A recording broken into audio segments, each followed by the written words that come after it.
Well, if you're curious, the answer to that should be je le lui donne. Right, is that all you came for? All right, off you go, I've given you the answer.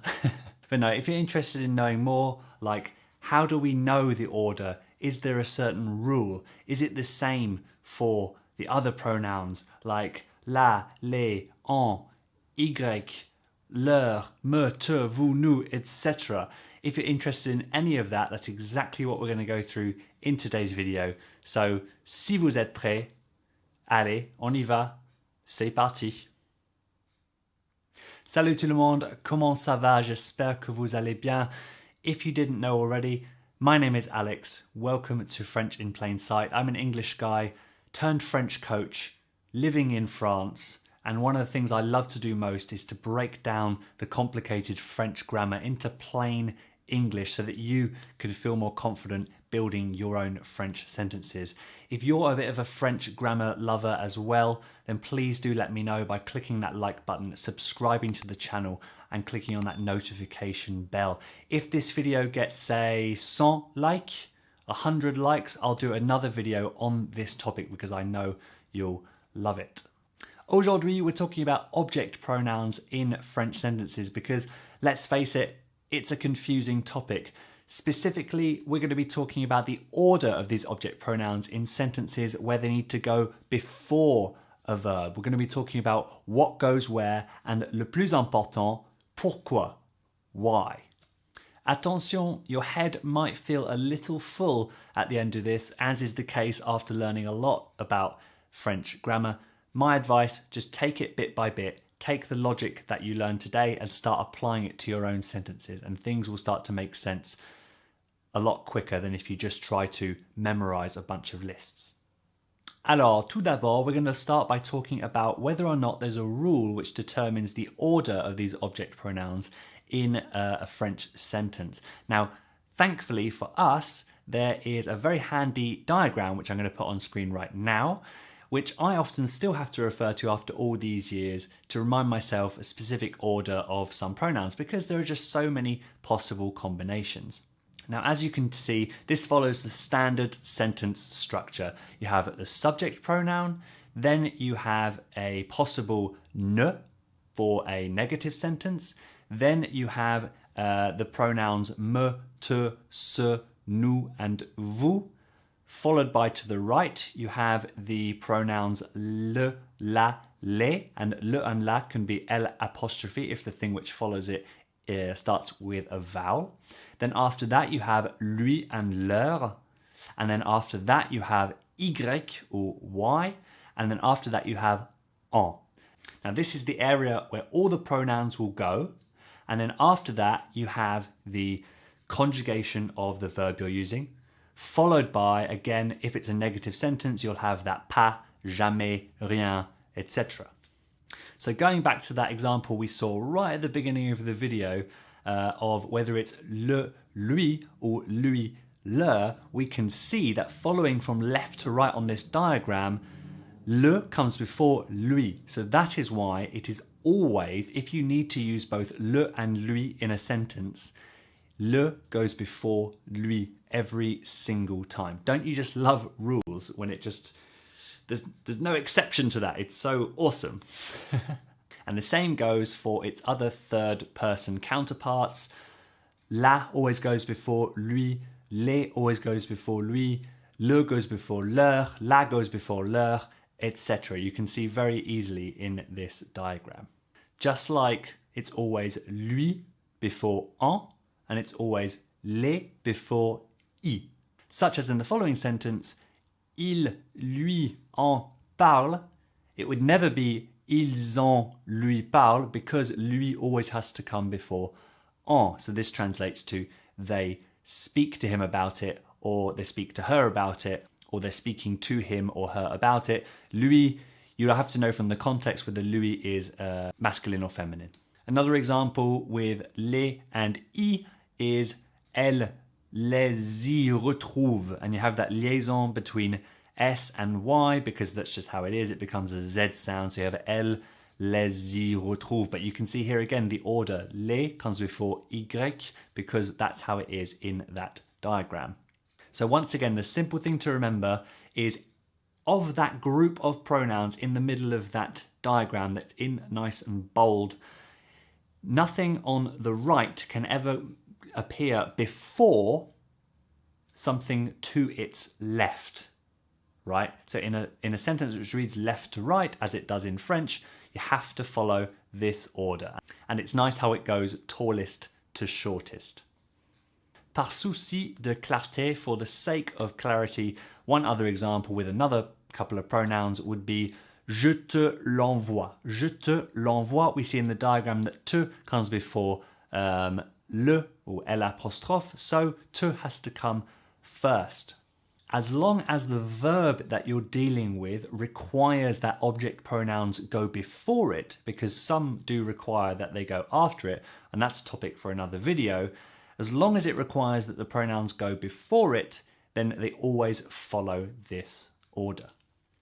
Now, I'm a huge advocate, since I've been learning this language for so long, of not simply trying to memorize a bunch of lists, because let me tell you, and if you've got any speaking experience, you'll know that when you suddenly go to have a conversation, these things don't instantly come into your mind. So you can create space in your mind by only trying to memorize things in chunks, so whole sentences, and then also only memorizing sentences which you're actually likely to use. So you try and be smart about how you pick the sentences you learn, because there are so many combinations of these pronouns. If you really want to get stuck in your head the correct order, then pick very few and just repeat them often before moving on. I can't give you a better tip than that. It's very tempting to go and just try and learn them all, but that simply does not work.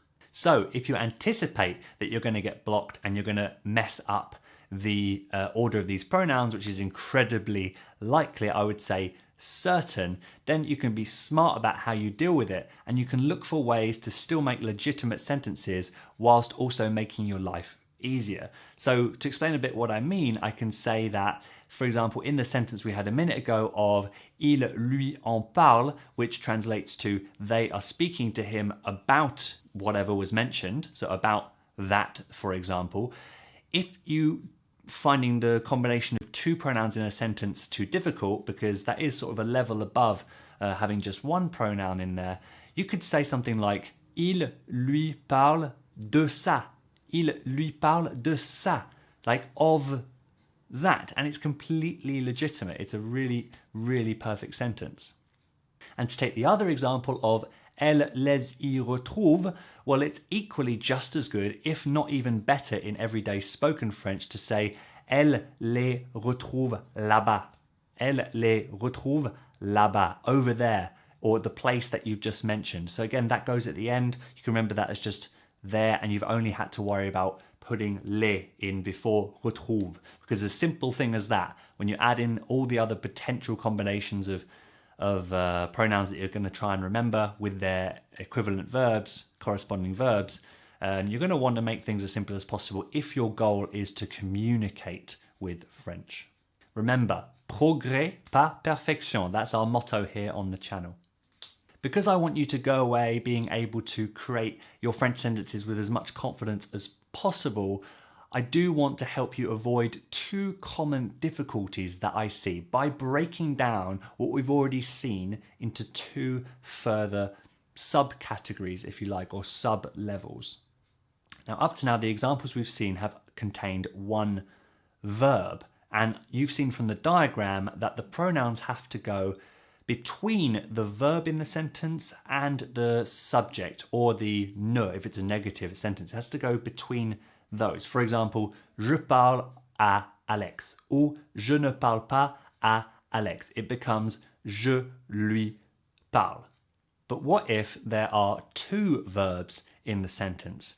How does that change things? Does it change things? For example, in the sentences je veux parler à Alex or j'ai parlé à Alex. What happens now? If we were to replace à Alex with an object pronoun, where would it go? Well, both the examples that we just saw have a different structure when replacing the noun and preposition with a pronoun. So let's look first at je veux parler à Alex. Now take a look at this simple diagram here, and it's very, very similar to the first one. What has changed is that on the screen now, after the ne in brackets, you will see 3 example conjugations of what I call helper verbs, very common verbs that we often put before the main verb in the sentence. Je peux, je veux, or je vais. And now after these conjugations, you often put the infinitive. So, je peux aller à l'école, ou je veux aller à l'école, ou je vais aller à l'école. Hopefully that makes sense. So looking at the diagram, we can see that the pronouns have to go between the first verb and the second verb. More specifically and more importantly, forget the first verb. This diagram is showing you that the object pronoun has to go before the verb it actually affects, the verb it's actually tied to. And in the case of our example sentence from earlier, je veux parler à Alex, the important verb here in terms of the object in the sentence, Alex, is parler. He's related to the verb parler. So when we transform à Alex to lui, as you saw earlier, it has to stay to the left of parler. So it's not so much a case of it has to be exactly between the verb and have the subject or the ne to the left of it. It's just that it has to go before the verb it actually is attached to in its meaning. Now a further example in this structure is if we add a second object. So we had je veux parler à Alex. We had one object here of à Alex. If we add a second object to say something we're talking about, so we say de sa vidéo, par exemple, on dit je veux parler à Alex de sa vidéo. Now earlier we had je lui en parle in the present tense. That is I talking to Alex about something. Let's assume it's de sa vidéo. Well, here you have the same pronouns lui and en. You know that en has to go after lui, it can't go before. And we now know that it has to go before parler, but after veux in this sentence. So, what's the sentence? It's je veux lui en parler. Je veux lui en parler. And just a note on this sentence in particular, I lose count of how many times I need to use lui and en with parler on a day-to-day basis. So, like what I was saying earlier, learn sentences that you're actually likely going to use. This one will come up a lot in your life, so I recommend stealing that one and adding it to your list to remember as a whole. Now in our second sentence with 2 verbs, it was j'ai parlé à Alex. J'ai parlé à Alex. Now this is of course the passé composé tense, passé composé past tense in French. Now I'm showing you this one separately because again it has a different structure. It has 2 verbs, but the object pronouns do not go in between the 2 verbs. It actually goes back to the sort of the first structure where the object pronouns have to go before the first verb. And this is because, unlike in the previous sentence of je veux parler à Alex, where the 2 verbs are independent of each other, in the passé composé and in other compound tenses, by the way, both these verbs are tied to each other. The avoir here, est, is the auxiliary verb. Now you don't have to remember the technical term, but basically it means that it is attached to the past participle of the verb in question, which in this case is parler. So you have j'ai parlé. You need them both to form this meaning of I spoke, or yes, I spoke. So if we look at now the third version of this diagram, it's more similar to the first one, I would say, in that you can see you have je, or the subject of the sentence, an optional ne, then you have all the pronouns followed by the conjugation of avoir ou être. Now this is just for the passé composé. It would going to be either est or suis if we're using je as the subject. And then you have the participe passé of the verb in question, so parler in this one example sentence, followed by the rest of the sentence. So our sentence becomes je lui ai parlé. Je lui ai parlé. And like with the second level, if we wanted to add in another object, so j'ai parlé à Alex de sa vidéo, well, what's it going to be? You know that lui has to go before en, and you know the pronouns have to go before et, so it has to be je lui en ai parlé. Je lui en ai parlé.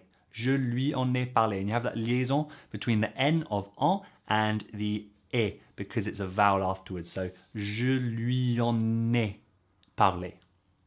And like I said, this isn't just for the passé composé, it's actually for any compound tense. Just the passé composé is most likely to be the one you're going to be using if this is something you need to be learning today.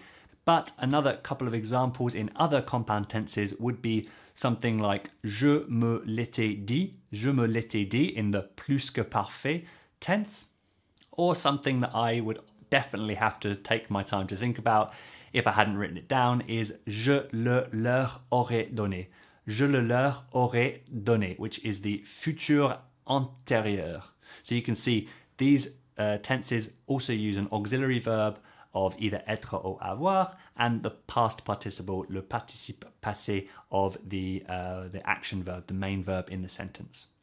So as you can imagine, with all these possible different pronouns and their specific place in the sentence, there are beaucoup de combinaisons potentielles, lots of possible combinations. So I hope that by me clarifying this and breaking it down into 3 categories, which I think I'm the first person to do, I definitely made them up in my head and I rolled with it for this video.